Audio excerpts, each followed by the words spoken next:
On va parler de petits animaux avec toi, Gilles. Bonjour, Gilles. Bonjour Nadia, bonjour à tout le monde. Difficile de passer à côté des hannetons et des vers luisants, stars de début de l'été. Et on va découvrir donc ces deux espèces emblématiques du mois de juin. Et on commence avec le hanneton de la Saint-Jean, tu m'as mis. Alors pourquoi la Saint-Jean? Parce qu'on est aux alentours du 21 juin, donc la période de la Saint-Jean-Baptiste. Et ces hannetons, il ne faut pas les confondre avec les hannetons de mai, qui sont bien plus grands. Différent? C'est deux espèces complètement différentes. Alors on l'appelle aussi le hanneton des roses, puisqu'il apparaît aux alentours du 24 juin, qui coïncide avec la floraison des roses. Ce hanneton, on le trouve dans les prairies, les parcs, les jardins. Alors il faut savoir que sa larve, elle vit environ 2 ans et elle se nourrit de racines, aux grandes dames des jardiniers. Et le hanneton adulte, lui, il ne vit qu'un mois. Et donc, il passe ses journées sur les arbres avant de devenir actif à la tombée de la nuit. C'est un insecte inoffensif. On l'appelle même le balourd du vol. Et donc, à savoir, il se repère aussi à la lumière. Alors, l'adulte, lui, mange assez peu et donc ne cause pas de dégâts aux arbres.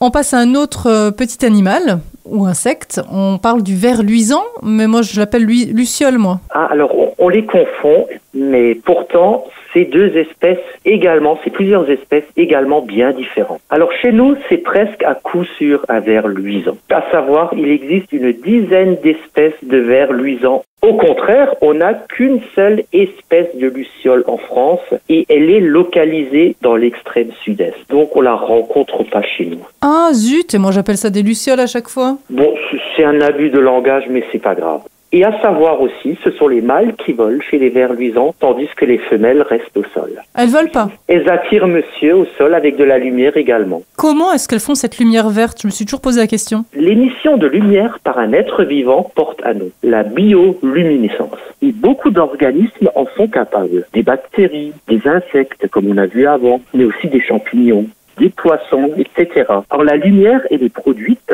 grâce à une réaction chimique au cours de laquelle l'énergie chimique est convertie en énergie lumineuse.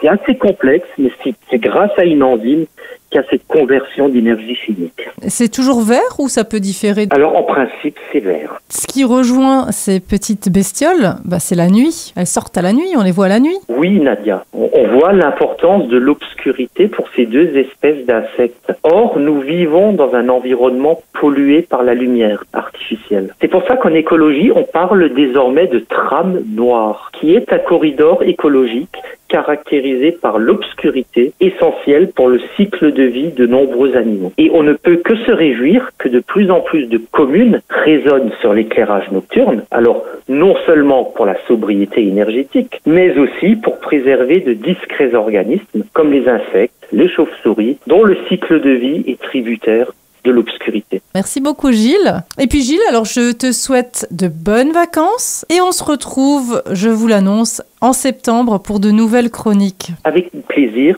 Bonnes vacances Nadia, bonnes vacances à tous les auditeurs.